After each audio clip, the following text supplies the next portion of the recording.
யோவான் சுவிசேஷம் 3வது அதிகாரம் 35வது வசனம்.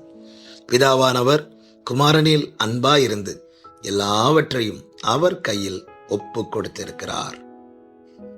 கர்த்தருடைய பரிசுத்த நாமம் மகிமைப்படுவதாக. பிதாவானவர் குமாரனாம் ஆண்டவராகிய இயேசு கிறிஸ்துவினிடத்தில் அன்பாயிருந்து எல்லாவற்றையும் அவர் கையிலே ஒப்பு கொடுத்திருக்கிறார். எல்லாமே நம் ஆண்டவராகிய இயேசு கிறிஸ்துவின் கையில் தான் இருக்கிறது. பல கேள்விகளோடு இந்த நாளை துவங்கி இருக்கிறீர்களா? இது எப்படி ஆகும்? என்ன நடக்க போகுதுன்னு தெரியலையே. எனக்கு ஒரு எதிர்காலம் உண்டா? எனக்கு வாசல் திறக்குமா? எனக்கு வேலை கிடைக்குமா? எனக்கு புத்திர பாக்கியம் உண்டாகுமா? எனக்கு திருமணம் நடக்குமா? எனக்கு வீடு கட்டப்படும்?